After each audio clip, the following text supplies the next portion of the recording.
संगीत तराजू के दो प्लड़े जिस तरह से होते हैं, उसी तरह से कुछ कहानी होती है छोटे पर्दे के हीरो और विलेन की। कभी हीरो जीतता है तो कभी विलेन।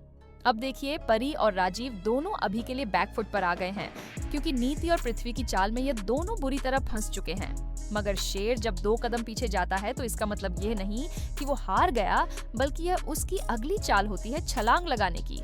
अब वही काम करते हुए नजर आ रहे हैं परी और राजीव। आप सच बोल, अगर ऐसी बात है तो ये तो बहुत अच्छी खबर है।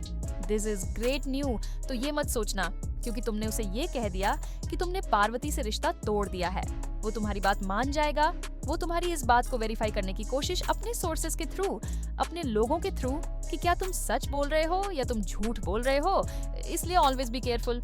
ठीक है, मैं आपकी बात को हमेशा, मैं प्रीति को बहुत सालों से जानती हूँ, बहुत अच्छे से जानती हूँ।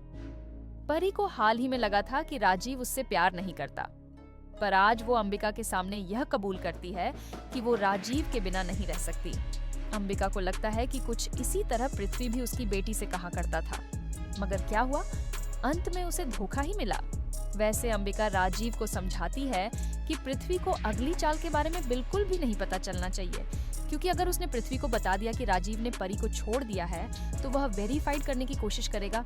मतलब पृथ्वी ने भी कच्ची गोलियां नहीं खेली हैं, और मैं इतना जानती हूँ कि उसे लोगों के साथ गेम्स खेलने का बहुत शौक है।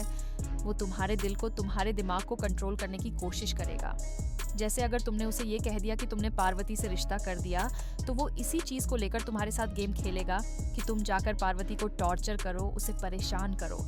मैं उसे कहना चाह रही हूँ कि बी प्रिवेंट, और क्योंकि वो ये सब करने की कोशिश करेगा, so just be careful. And अब परी, राजीव और अंबिका तीनों मिलकर नीति और पृथ्वी को हराना चाहते हैं, और होगा भी वही, मगर इतनी आसानी से नहीं, बल्कि कठिनाइयां सहने के बाद।